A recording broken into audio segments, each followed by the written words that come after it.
Guys, girls, ladies, gentlemen, welcome back to another episode of the Just Learn Crypto Show. And today we've got Anthem on here talking about Hercules. You guys have been making some huge moves out there. Introduce yourself, Anthem. Tell me a little bit about yourself and Hercules platform. Hi, Sean. Thank you very much. We are Hercules. So my name is Anthem Blanchard. I'm the CEO co-founder. And Hercules is a supply chain blockchain protocol, and it's commercial public blockchain. And the reason it's commercial is because it's a set fee to use our platform. It's always $0.4032 to use it. It's real simple, and businesses can budget for it. So yeah, we're excited. We've been out since October 29th with live software, and yeah, it's been awesome. That's awesome. And so where did this all start? Like, tell me, when did you guys first come up with the idea for Hercules? What was the setting for that? And like, what was like the catalyst of you guys being like, you know what, let's do this project. We want to focus on solving this problem, and we're going to use blockchain. How did that all come to be? Yeah, well, we've always been a software clique. We've been developing in public blockchain software before it was called that 5.5 years ago. Team rolled out INN coin, which was a prototype gold token. 4.5 years ago, Reuters covered INN coin. So we've been thinking about blockchain software a lot in terms of gold tokenization. And when it came to us, when we started looking at launching a live gold token about 1.5 years ago, we realized there were a lot of other people saying that they were going to do the same. So how do you make yours different? And that's when it really came down to realizing we needed to tie into Bitcoin. And that was the most secure ledger in the world. Yeah. And we needed to figure out a way to deal with this crazy ass fee volatility, right? I mean, it cost over $100 to make an entry into the Bitcoin database last December. It's been under a penny, and it's been all over the place since then. So basically, looking at others like Factom out there, looking at IPFS, looking at storage, Ethereum, just a whole suite of public blockchain solutions. We basically crafted our own that takes out thousands of times of the price volatility of Bitcoin and still makes it really easy to index and write and to use, but you still get all the strength and power of Bitcoin and public blockchain data integrity in general. Right. So that's how Hercules came about. That's awesome, man. So what's some news that you guys got going on? I saw that, this week we had a horrible crash in the market. Well, a correction, the millionth correction that we've seen this year. But Hercules was pulling out strong. I put a post out. I said, Hercules is looking like the real demigod in the bear market this week. So that was great to see some green coming out of you guys, in a sea of red. What do you think was the catalyst of you guys, showing a positive in the market this week? Yeah, I'd like to say that it was our brainiac polymath over here that figured it out, but it really was just some lucky timing. The fact that we rolled out live with Hercules mainnet on October 29th, and the product keys, the utility keys, the Herc, HERC is the token, the product key, the same day. And if you look at the blockchain space, we're probably less than 30 out of 1,000 the last 18 months that actually have working product with the product key. And I think that made us special, and just where we're at price-wise in the Bitcoin market and Ethereum market in dollar terms, I think just helped. And so we went out with the product keys at 40 cents, and you can buy them on the website, Herc.one. They're product keys that are essential to use the Hercules blockchain protocol. And you can create your own supply chain. If you have 1,000 of our tokens, the Herc tokens, then you can start staking your own supply chain assets. And that means that you can then show anyone else your data is irrefutably true. And that's what's so cool about it, right? And literally you can use Hercules protocol 1 million times and it'll cost you $32. Wow. So yeah, it's use as you go. There isn't any kind of contract or any kind of big setup, and it's open source. So it's all public blockchain software is. So we're really proud of it. We're excited. Our team is super excited. And yeah, since then we've had a lot of digital asset platforms that have been really just knocking on our doors to have Herc be a part of their platform. And yeah, there's just a lot of accessibility now globally, in addition to being able to buy Hercs on Herc.one. So yeah, we're really. What are some other options for people then? Yeah, so some of the bigger ones so far that have listed the asset Herc is IDAX, IDAX.MN. Okay. They're based in Mongolia. Fubit Top is based in Hong Kong. LA Token, based in Estonia. System Coin in Cyprus. And actually, Dobit Trade announced today, so I can say it, that we're going to be have Herc listed there, so that they're No way. also located in Hong Kong. So yeah, we're really excited, and then there's going to be one other digital asset platform that looks like is also going to be for next week, and then we have some exciting verticals also that we have signed MOUs with that we're also going to be announcing too. So that's it's exciting. That's awesome, man. I mean, congratulations. That's a lot of good news in a row. And I know how hard you guys have been working on this project. I've been chatting with you guys for a while. So, what's next? I mean, like, what's the next big thing that's going to be, other than, I mean, being listed on a couple of these platforms? What's the next big move for Hercules that you think is going to really get more attention to it or get more users on board? Like, what's your plan for mass adoption with it?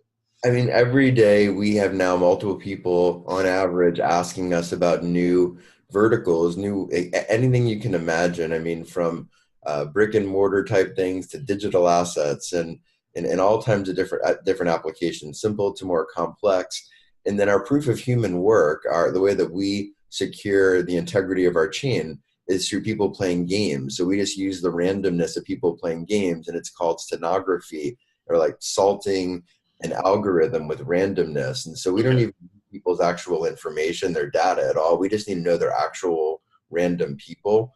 And Yeah. then we can basically reward them just like, they're mining, right, for the product keys. So right now we're redesigning some of that. We call it hyper. So it's all about human performance. And so that's going to be the next big iteration. So yeah, we're excited.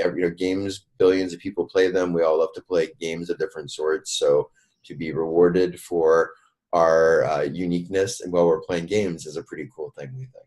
That's really cool, man. I've always said gamification is the way to promote mass adoption, and it's going to be the catalyst that pushes Bitcoin, crypto, all of this stuff forward.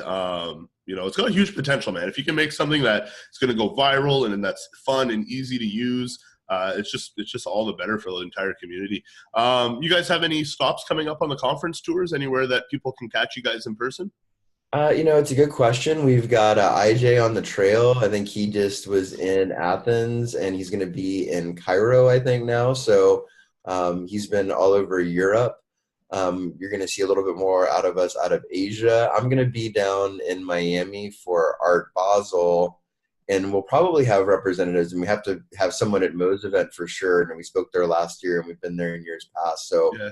um, with the product launch, it's really now us focusing on verticals and accessibility of the platform and the product keys, the Hercs. And Yeah. so just educating people about Hercules, helping people integrate and on roads, making the software as accessible as possible. So it could be, some multi-generational developer with, dozens of languages under their belt, or it could be some preteen in some developing nation that, has an Android phone and that's it, right? And that they're just playing the games, just being able to look at everything else already done open source, they can start creating their own supply chain and start creating for themselves. This gives them personal liberty, right? Mhm. Even in a poor town of 1,000 or 2,000, there's going to be at least one pretty smart person in there that's going to be enterprising, right? Now you give them the tool they already have, their smartphone, and a an app really just on their phone that they can create with. I mean, you can see how awesome commerce is going to be. There's going to be so much more available to us in terms of products and services. It's exciting. It's super exciting, man. Like this whole, I always say like Bitcoin, it took the lid off the jar. There was this border that people were hitting. No one was jumping past it. And then as soon as cryptocurrency and Bitcoin came out and people started looking at, the world and the financial district and like just everything down to video games, everything changed when Bitcoin came out. People started looking at it through a different lens. So it's exciting, man. I think the next 10 years are really going to, help form the rest of humanity and help change the path that we're on right now. I mean, it's pretty crazy, some of the technology we have coming out, some of the innovators that are working in the space. I mean, we're seeing every day people coming from traditional industries and coming and moving into the blockchain industry just because, like, I don't know, man. I think it's just more fun. It's a better community. It's more exciting. There's way more going on. There's way more room for people to kind of make a name for themselves in this new industry. So I think we're really going to start seeing countries starting to accept the fact that this is the next big thing, and starting to open their doors and make it easier for companies to open up, say in Canada, make it, just like look at a few years ago, Puerto Rico, they came out with, what was it called? Act 20 and Act 22, where they like pretty much got rid of all business taxes to kind of incentivize businesses to go open up in Puerto Rico. I think I'm hoping we're going to start seeing that from more countries that are going to start being like, come do your crypto project here, bring the greatest, bring the smartest devs, bring them here, work here. We're going to make it a little bit easier for you guys just to launch a project. Maybe it's going to happen for sure, because governments are forced marketplaces, and now they have outside competition. Before, they only had to compete with each other, forced marketplace on forced marketplace, country on country. Now they have voluntary marketplaces like Bitcoin, Ethereum, Hercules, IPFS, Factom, storage, right? Yeah. OS, all these other different, Qdom, we know there's tens of thousands of them at this point. So there's competition there now with marketplace, and that's going to be good, right? That's going to help force marketplace really pull and become a lot freer, or a lot less totalitarian at least. So that's exciting, If Bitcoin didn't exist, wasn't even in our reality right now, what do you think you'd be doing right now? Man, I don't know. I might be one of those scary, like, Chicken Little anarcho-libertarians on the desert island. All year Burning Man. Gulch pretend, right? Or whatever. I don't know. I mean, I'm telling you, I used to be a little bit like that, but I think, Ron Paul, I think, kind of helped start turning around for me, and then kind of seeing, Bitcoin really take shape. And, it's scary enough to think that, how little time we have left, because really forced marketplaces are always incentivized by violence. So, we're so close to, think about how crazy the weapons are today, right? For blowing each other up. So it's really worrisome to think. Did you hear? I read an article today. It's a total tinfoil hat article, but about DEWs. You ever heard of those? Direct energy weapons. And there's conspiracists out of California and Malibu saying that they're using these DEWs to cause these fires, and that's why the houses are burning down, but the trees aren't burning down. I don't really want to talk on that, because it's something that people are dealing with right now. Like, there's people that are losing their homes, and it's a horrible thing. But they did a few months ago release test footage of these DEWs shooting drones out of the sky. So it's crazy. Nothing would surprise me. I will say it was interesting. We had friends of ours that were literally just in that area, and they were just like, and like one of them like is a outdoors person, like bow hunter kind of a person, and he was like commenting just about how like this was a disaster waiting to happen. So the reality is it's super dry. Anybody that's ever spent a lot of time in California, it's really dry. But why are the houses burning and not the trees right beside them? I don't. Well, like at the Santa Rosa ones, maybe, but like honestly, it's like they're all together. Like, because people, they want the trees there because it was for the privacy. But the problem is that like if you have a lot of dry stuff around, and the other thing that you have in California, keep in mind, is because it's unique in the U.S. because you control your property basis when you buy. So there isn't like a tax assessor on your property. Okay. So you get a lot of cases, especially like in these like mountain areas where people have been there for like 30, 40, 50 years, right? Because they literally can't afford to move anywhere nearby without having to have like a massive skyrocket of their property taxes. So in some cases you have people that don't even drive, and they live in these little like mountain communities, basically. California, if it was in Europe, would be like a country, right? It's like, it's massive. It's a massive area. So, I think more of it, it's like, it's possible, trust me. Like, it just as easily could be done by like someone going out there with some gas cans and, some matches. It's horrible, right? It's horrible. But I mean, these are the times it's like to think about. I mean, this was like probably it's probably going to be the worst disaster ever. In so many ways, horrible. It's probably make over 1,000 people dead from this. It's horrific, and the numbers, if they ever really come out. But but really, it should be like, let's think a little bit more pragmatically about what we're doing. I mean, how could one of the richest areas not have their own private fire people and all of this protection? How did they not like have better planning there? I mean, it's a horrible thing to be callous, because it's like you can't, but like you want to. It's about preventing more tragedy. Exactly. You have to be forward thinking, right? Again, and having the same tragedy again, But well, you see it time and time again. You see, something horrible happen. This whole area, the whole society, that community is very reactive to it, but they put in zero effort to be proactive to preventing it again. It's like, oh, we'll just be better at being reactive next time.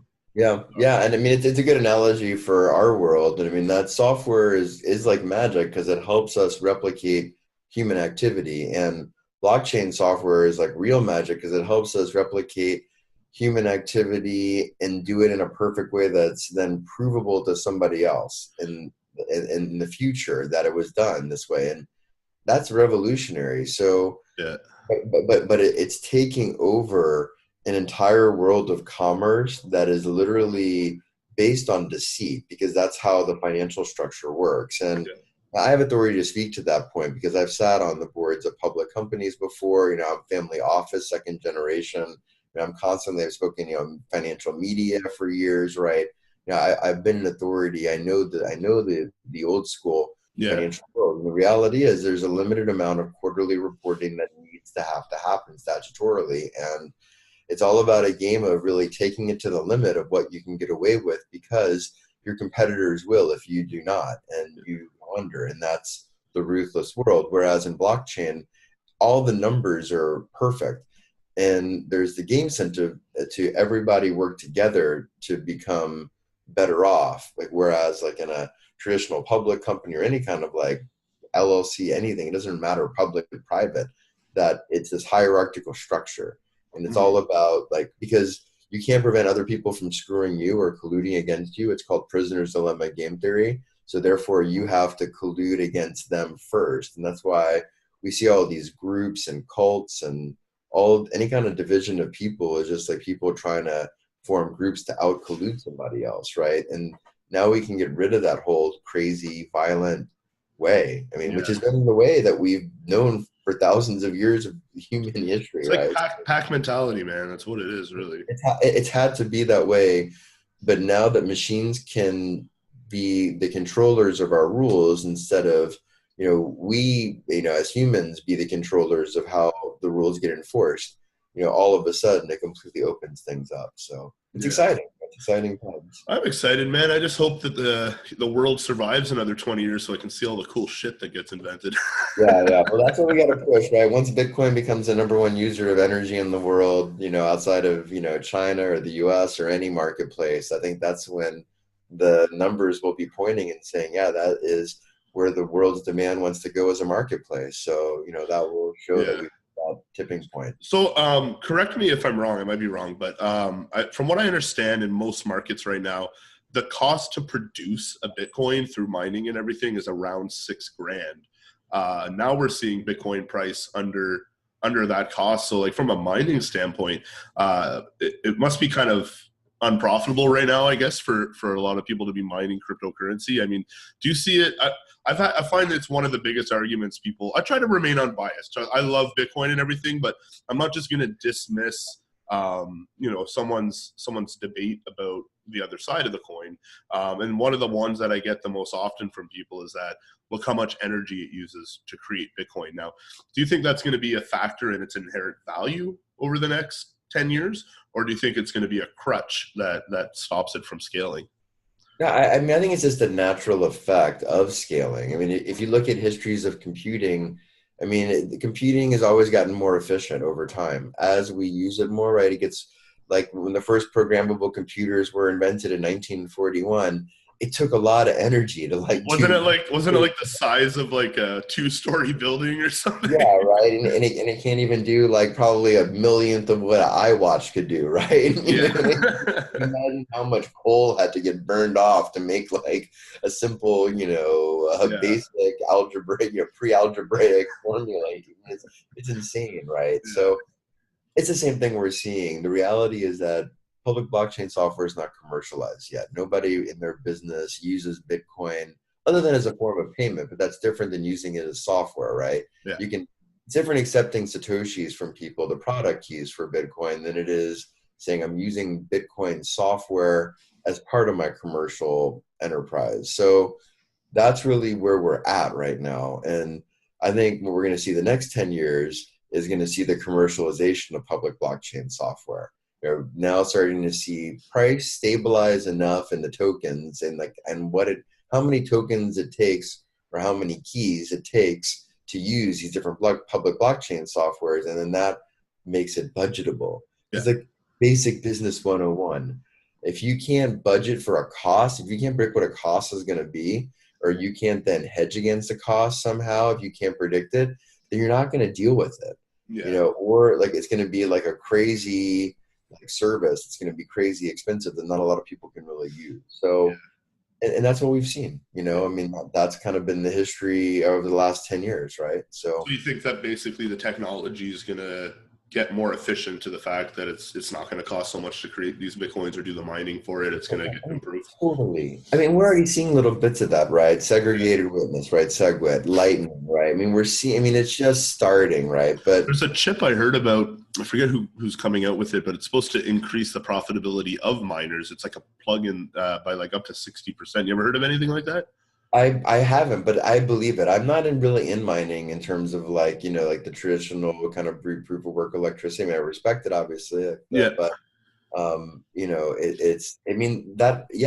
absolutely, all those kinds of innovations are going to have to keep happening, right? Because as long as people keep wanting to use this network, like, I mean, the usage is still really high. I mean, that's what's awesome, even despite the price drop. So that's what's been cool. And it's been cool to see the number of Satoshis it hasn't gotten into like the tens of thousands at least for a long time. So it looks like it's getting a little more predictable, which is good. It's good. That's awesome, man. What's next for you? What are you where are you off to next? Like do you got any conferences that you're heading out to, any events? Are you speaking anywhere? Yeah. I've been trying to kind of cut it down a little bit and just been really kind of focusing behind the scenes on getting the big push out for mainnet. Going to be probably spending a little more time with our family, and then going to be in Miami for Art Basel. Okay.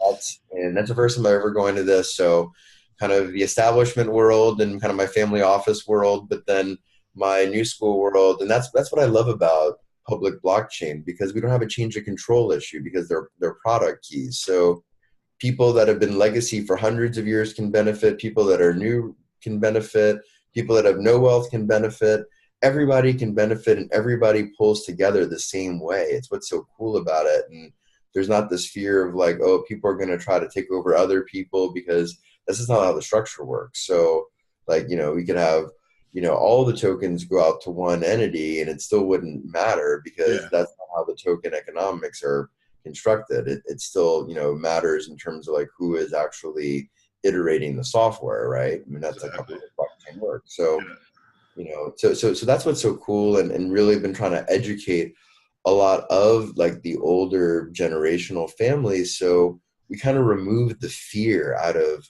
oh no, we're getting taken over by this new thing. It's like, no, this new thing doesn't work like actually all the other waves of takeover. It's like, this new thing is a completely new way of doing everything, because it's perfect information on a historical basis. And we've never had that before. So like, and we have machines that can do all the work. So we never had that before. So it allows us just to kind of take all the annoying things in our life ultimately and have them be delegated, and we can just focus on creativity, imagination, how we can collaborate with each other to produce better things, network with each other, and do things that are fun and enjoyable and creative and imaginative, and all like the memorization work, processing, counting, lifting, any of these kinds of things for work purposes, for commercial purposes, and will all be outsourced to machines. And Yeah. going to make our world so much better, because quality of life will be wonderful for everyone. But then it'll be like how famous you want to be, how rich you want to be, how anything you want to be will really be like much, much, much more of a choice of like how much time you want to put into something, rather than like, well, I lost the geographic lottery because I was born in like a war-torn country. You know what I mean? Versus not being born in a war-torn country like today, right? So that's the world we're quickly moving into, but not fast enough. So Exciting, man. So who's your competition with Hercules? Who's kind of trying to do the same thing you're doing? Is there anyone out there that's on the same in the same ring as you? of course, I mean, supply chain, you're talking, I mean, global merchandise exports, like some measures like a 14, $15 trillion industry by World Trade Organization. I mean, you could say like in any kind of Internet of Things, quote unquote, is kind of a supply chain-esque. I mean, we kind of look outside more like an SAP traditionally in kind of those organizations. But, I mean, in terms of blockchain and theory, I mean, there aren't really, the platforms aren't there that are workable. So we're ahead of everyone there with Hercules. But, IOTA has been trying for a long time, Walton Chain for a long time.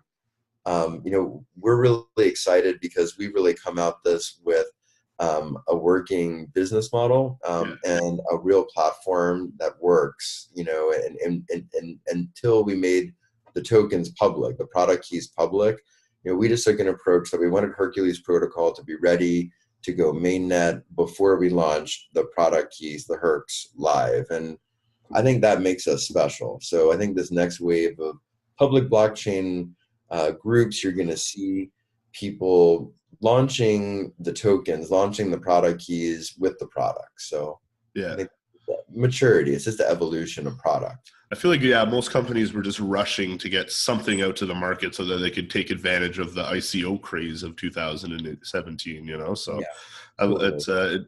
it's good to see that, there were companies actually building real products. So kudos to you. We had fun, as you know. I mean, you can attest. I think we went around the world 1 or 2 times as a team, and Yeah. we bounced around. And we've got Anthem Gold, coming to with a lot of our team in first quarter of next year. So gold asset token, that is going to be the first real use case for Hercules. That's really how we came up with Hercules. Yeah. That was the need, and how to verify these gold bars, and that was, we're excited about that. It looks like the timing is going to be again real lucky there too, and excited about that. So we've got a good amount on our plate, but we're really prepared, and now it's fun. It's we first started our Genesis company, which was a precious metal company. It'll be 8 years in February 2011, and now here we are. So it's Awesome. exciting. So How, we're out there, stay persistent. So yeah. follow your purpose, find your purpose, and just keep on it. All right, I got 2 more questions for you. Question 1: when is the bear market going to end? Let me rephrase that. When do you think, and obviously you or I, we don't have a crystal ball, but just for fun, when are we going to see Bitcoin hit its all-time high again? Wow, all-time high again before the next one here. We'll see. In terms of dates, we want time here. I don't know, man. I'm just all right. Fair enough. I think we're probably looking at another good 3 years probably before we hit, kind of another year, like, kind of a run up like we did in 17. But it wouldn't surprise me if it did it in 2. I mean, we're in what I think this would be like this. I think the next one will be the 7th bull market. Yeah. I think, roughly. I mean, depending on how you look at it, in 10 years basically of Bitcoin existence. So, and Bitcoin is still the best all-time, performing, relative value. So even with it being down all-time price almost 70% now. So from 20,000 just last December, right? So that was nuts. Yeah, no, we really run in logarithmic dog years in this industry, right? Yeah, no kidding. And then okay, so here's our wrap up question. What's your favorite book and why? Oh wow, this is a good one. Well, I mean, I'm named after a book, so Anthem. So Really? What I don't. my first name is actually named after the book. So I was not named after either the songs or the insurance. And Okay. that's So yeah, Anthem, what's I've got it. Yeah, so Anthem is a short novella by Ayn Rand, so who wrote the really long novels Atlas Shrugged and Fountainhead. But oh, Anthem's really short, and it's just it's kind of it's a fable just about kind of a futuristic fable about kind of a collectivist world and people finding freedom in it. So that's obviously probably meant the most in my life. But I think overall, I mean, another one, I guess, Road to Serfdom. I mean, I guess I'm so connected to my name. So, because Hayek is my middle name, and those are, that was such a big, the road to hell is paved with good intentions, yeah. and kind of the takeaway there. For me, obviously, those are the two books that shaped my life the most. So, I Awesome. probably would credit those two books with being the most important to me. So, That's but, there, awesome. but there's lots of them out there. I mean, I love all kind of stuff. So, I think just keep curious and keep digging, and you'll find cool stuff. So, Awesome, man. I'm glad I hit you with a curveball there. right. Listen, man, thanks for being on the show. Where can people follow you? Where's the best place to get some news? Yeah, so Facebook, Instagram, Herc Token, HERC, which stands for, by the way, the acronym Helping Eradicate Racketeering Collusion. And Cool. so, it's Herc.one is our website, HERC.ONE. So Hercules was real famous for defeating the god of fraud. It was kind of like the ancient myth of commerce and all the perils, but then the treasures you get. And the pillars of Hercules, the two lines in the dollar or the pound or the euro or the Yeah. yen or the yuan or the Bitcoin, they symbolize the pillars or the Straits of Gibraltar, or the Straits of Hercules, basically the pillars of Hercules. Oh, So no way. yeah, so it's kind of a little fun fact. So Cool. I yeah, know that. so Herc.one, check us out. You can find us. HERC, CoinGecko. You can start looking us up. We're not on CoinMarketCap yet, but we will be in the next week or so, I think. So Sweet. yeah, thank you. I really appreciate it. It's been Awesome. super fun, Sean. Thank you. Sweet, man. Thanks for coming on and have a good day. Hopefully, I'll hear from you soon, man. I look forward to it. Yeah, likewise. Thank you. Ciao.